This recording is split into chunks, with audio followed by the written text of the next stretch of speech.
سلامونه دوستانو، زه پی ډي اکاډمي یوټیوب چینل ته هر غلاس خواږه خوشحاله یم چې بیا ستاسو په خدمت کې درته نوې درسي ویډیو سره هیله ده چې روغ او جوړ پوهې د صحت کاري به مو په تن وي. دوستانو په تېرو درسونو کې مو د هوم مینیو کې د پوینټ پاراګراف سټایلز ایډیټینګ ګروپونه ولوستل. نو دوستانو نن راځم د فایل برخې ته، یعنې فایل مینیو ته. دوستانو فایل مینیو لکه څنګه چې تاسو پوهېږئ فایل مینیو یو له مهمو مینیوګانو څخه ده چې تاسو یې باید په اړه پوه اوسئ چې په هغې کې ځینې مهم څه دي. ښه دوستانو راځم اول دلته یو متن پیسټ کوم چې وروسته زموږ د ایډیټینګ لپاره موجود وي. ښه دوستانو راځم اول د فایل مینیو ته. فایل مینیو کې دوستانو تاسو وینئ اول د نیو هوم دی، بیا نیو دی، بیا اوپن دی، بیا انفو د سیو اس دغسې مخکې پکې ځو. اول دوستانو هوم کې څه شی دی؟ په هوم کې دوستانو تاسو ته یو بلاک ډاکومنټ درکوي چې یو څه خلاصولی شئ د فایل مینیو د هوم برخې څخه، یا هم ریسنټ کې چې تاسو په کوم ډاکومنټونو کې کار کړی وي هغه ستاسو لپاره راوړي. مثال دوستانو تاسو وینئ چې دغه ډاکومنټونه ما ریسنټ استفاده کړي دي. دغه مې ته مخکې خلاص کړی، دغه 10 11 7 او داسې نور.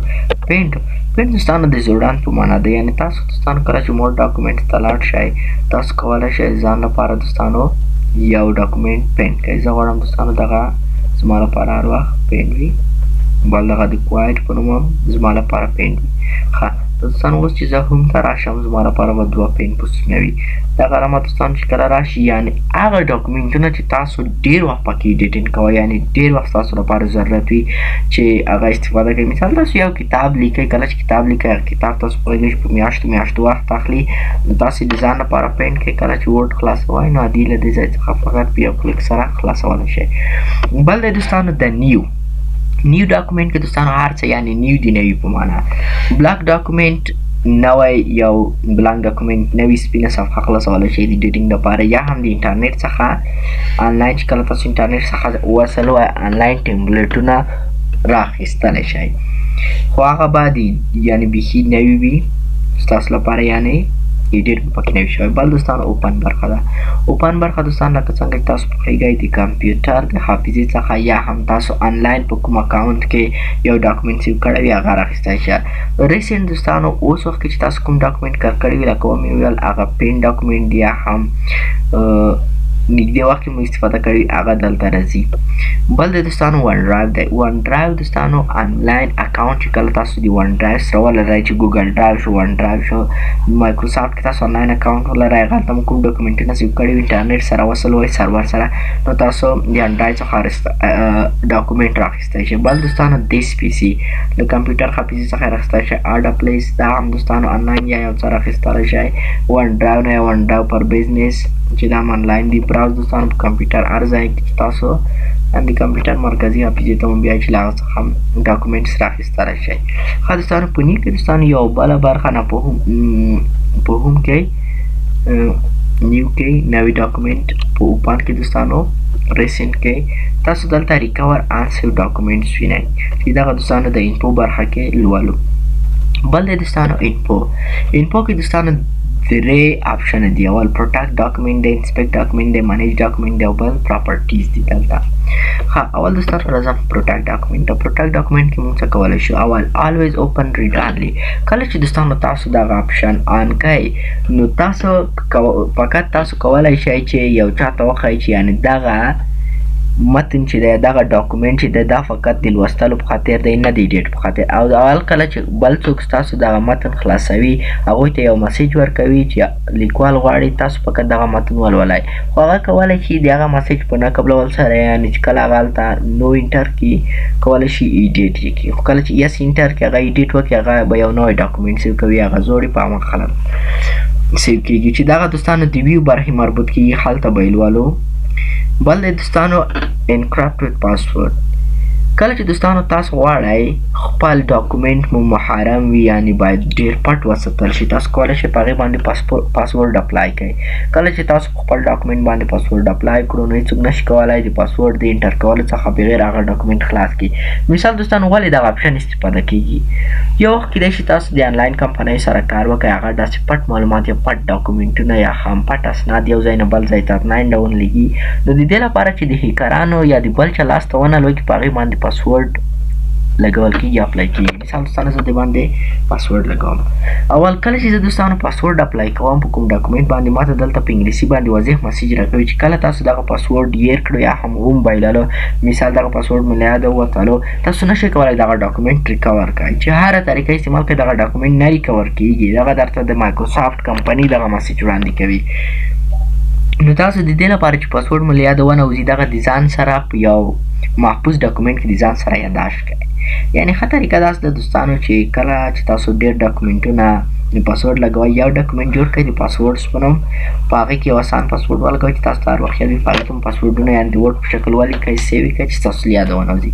ښه دوستانو زه دلته پاسورډ ورکوم مثال 1 2 3 کله چې اوکې کړم ماته بیا ری انټر پاسورډ وایي یعنې دوباره چې دغه پاسورډ مې کنفرم کړم تر څو غلط پاسورډ ونه کړم هغه مې له یاده ونوځي بیا مې 1 2 3 داخلوم. هغه مخکې مو چې کوم پاسورډ داخل کړو دوهم ځل به بیا هم داخل کړئ. اوکې باندې کلیک کوم. پروټیکټ ډاکومنټ دوستانو دغه باندې پاسورډ ولګېدو. نو هر کله چې زه دغه ډاکومنټ کلوز کړم چې بیرته ورته نوځم مجبور یم زه پاسورډ ورکړم. دوستانو دغه اوس زه کلوز کوم سیو کوم دوستانو.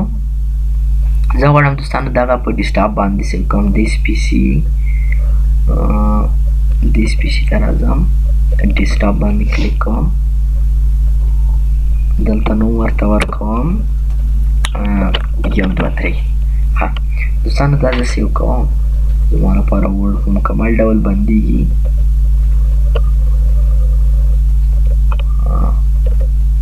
ښه دوستانو زه اوس هغه پاسورډ پیدا کړم. ښه دوستانو ما چې کله دې باندې یعنې پاسورډ مې اپلای کړو کله دغه چې پروټکټ یعنې پاسورډ پرې اپلای شو 1 2 3 پاسورډ ما ورکړو.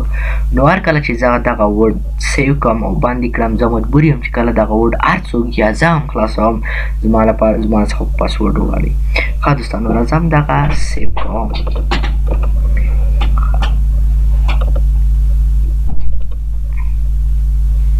سیو کوم یې په دغه نوم سره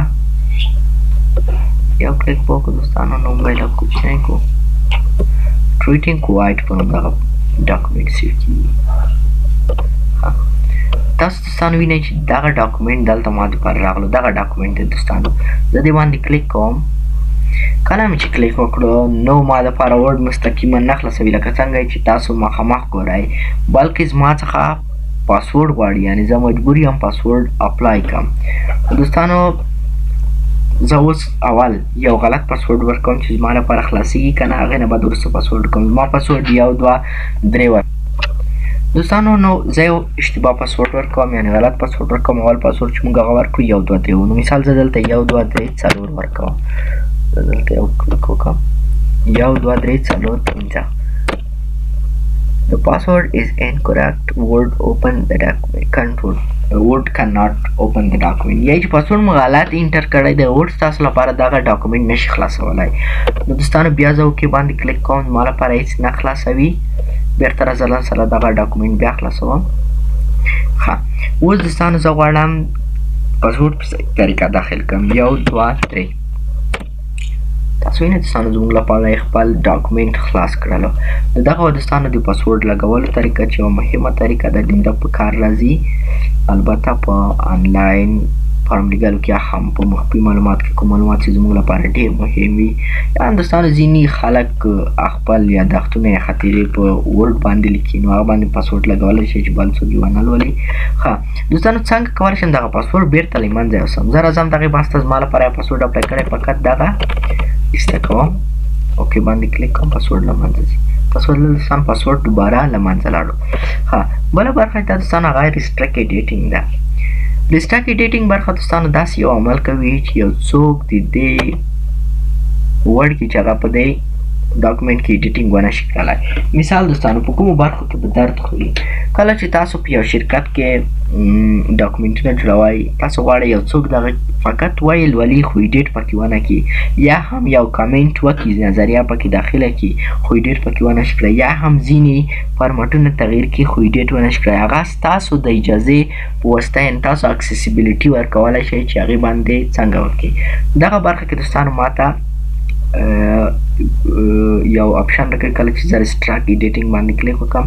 اول دوستانو لیمیټ فارمټینګ تو سلیکشن اف سټایلز دغه کې چې دوستانو موږ کلیک وکړو هر هغه اپشن چې د فارمټینګ ایډیټ دی یعنی فارمټ اچول دی یعنی یو سټایل اچول دی یا نورو برخو کې ټیکسټ ایډیټینګ کول دي هغه هر څه بندوي. ولې دوستانو زه داسې کولی شم د سیټینګ په کږه سره چې کله دلته دغه یعنی اول د دغه سی وي کله چې زه دلته یو نیدول کوم کوم ځای کې چې دغه چیک مارک موجود وي هغه رقم ایډیټ کولی شي یعنی ساده ټیبل پکې اچولی شي یا دغه دوستانو بالون ټیکس ریکمانډډ بیلګرافي بلاک ټیکس دغه تاسو دوستانو چې کله اپلای کوئ د ټیکسټونو لیستونه دي یا هم ځینې ټیبلونه دي هغه ټول تاسو دوستانو بیا دلته چیک کولی شئ تاسو اپلای کولی شئ د هغې اجازه ورکولی شئ. که زه دغه ټول یو اوس تشریح کړم نو دوستانو دغه ډېر وخت نیسي نو د دغې څخه تېرېږدم دوستانو. که ډېر وخت تاسو غواړئ چې څوک مو ورډ ایډیټینګ نه کړي نو دلته دوستانو دغه چیک مارک ټیک کړئ.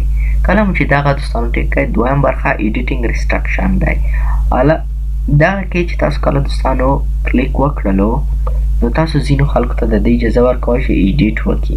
څنګه دوستانو اول ریډ آنلی یعنی فقط لوستلی شي فیلینګ انفارم یا کامنټس پکې کولی شي یا ټاک چینج یا ځینو کې تغییر راوستلی شي خو موږ ته به هغه مسیج راکوي چې دغه ځای کې تغییر راوستلی دی یعنی کامنټ هم پرېښودلی شئ. هغه برخې دوستانو تاسو بیا اپلای کولی شئ. پر مثال دوستانو که تاسو کامنټ برخه انلاین کوئ نه چې ټیک کوئ یعنی یو څوک کامنټ کولی شي په هغه برخه کې کله چې تاسو دغه ډاکومنټ یو چا ته ورکوئ هغه چې کله پکې یو لولي یو ځای غلطو تاسو ته کامنټ کولی شي چې پر مثال دغه ځای باید داسې شي تاسو بیا په خپله ایډیټینګ کولی شئ. بل دوستانو کوشش وکړئ دوستانو دغه ډېر وخت ریډ آنلی کړي چې فقط د لوستلو وړ وي یعنې نه غواړئ ایډیټ یې کړئ. که بیا هم ضرورت وي چې ایډیټ یې کړئ د دغه څلور اپشنونو په واسطه تاسو کولی شئ یو انتخاب کړئ. بل دوستانو د مور یوزر دی یعنی کله چې دوستانو یو کمپیوټر یو څو یوزر استفاده کوي یوزر هغه چاته وایي دوستانو چې په کمپیوټر کې اکاونټونه ولري. که تاسو د کمپیوټر کنټرول پینل برخې سره اشنایي ولرئ په یو کمپیوټر کې څو یوزر جوړولی شي یعنې څو تنه استفاده ورنه کولی شي نو هغه یوزر چې تاسو دلته داخل کړئ دلته کلیک وکړئ دوستانو دلته هغه د یوزر نیم داخل کړئ دغه ځای کې دوستانو نو هغه یوزر فقط کولی شي چې ایډیټینګ وکړي هغه ډومان چې د کوم کمپیوټر کې دغه یوزر تاسو په خوښه ترسره کیږي. نو دوستانو دغه برخه کې هم تاسو پوه شئ چې باید هغه د یوزر نوم داخل کړئ. مثال زما کمپیوټر کې 3 یوزر دي یو د احمد په نوم دی بل د محمود په نوم دی نو زه اول داسې ورته وایم چې احمد. کله چې دوستانو زه دغه کلیک کوم زما په کمپیوټر کې کوم چې د احمد په نوم هغه یوزر دی هغه فقط کولی شي ځینې ایډیټونه پکې وکړي چې هغه دوستانو زه دلته اجازه ورکولی شم یا یې لوستلی شي. ښه دوستانو زه دې برخې څخه تېرېږم نه غواړم چې څوک پکې ایډیټ وکړي فقط راځم اخري یا درېیم برخې ته چې سټارټ انفورسینګ پروټکشن. کله چې دغه دوستانو تاسو دغه برخه باندې کلیک وکړئ نو ستاسو ایډیټ ریسټرکشن شروع کېږي او بل څوک پکې تغییرات نشي راوستلی. بل دوستان دی سی ریسټرکټ پرمیشن دغه هم د انټرنیټ سره تړاو لري هغه د ریسټرکټ اجازې چې دی هغه یو چا ته وړاندې کوي یعنې کله چې تاسو دغه فورم انلاین ولګئ هغلته بیا ایډیټ کولی شئ چې د انټرنیټ سره تړاو لري. یا سټارټ پروټکشن. دوستانو اوس راغلو د پاسورډ برخې ته. کله چې د پاسورډ برخې ته راشو نو دلته زموږ لپاره باید پاسورډ ورکړو. ښه دوستانو تاسو کوئ دلته هم 2 اپشنه دي یو د پاسورډ په نوم دی یو دغه د یوزر اتنټیکشن په نوم دی. کله دوستانو چې تاسو په دغه پاسورډ دغه برخه کې کلیک وکړئ نو یو چاته چې تاسو یو ایډیټر ته دغه پاسورډ په لاس ورکړئ هغه کولی شي دغه پاسورډ له منځه یوسي یعنې کله چې هغه راشي دغه پاسورډ داخل کړي د ایډیټینګ وروسته دغه د ریسټرکشن یا ریسټرکټ ایډیټینګ له منځه وړلی شي. بله برخه دوستانو دغه د یوزر اتنټیکشن برخه ده چې کله تاسو دغه برخه کې خپل کرسر یعنې دغه برخه چیک کړئ نو ایډیټر یوازې دغې ته اکسس کولی شي چې هغه کوم اپشنونه تاسو دلته ورته اجازه ورکړې هغه ایډیټ کولی شي خو دغه پاسورډ له منځه نشي وړلی. نو دوستانو زه دغلته کلیک کوم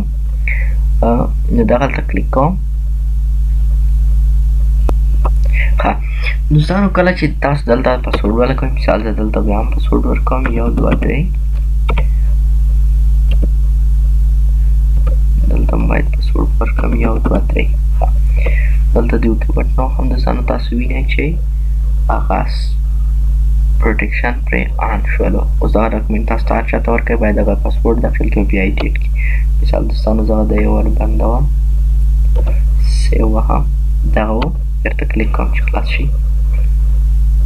تاسو وینئ دوستانو زه هېڅ لیکل هم نشم کولی، فقط ایډیټینګ برخه هر څه آف دي.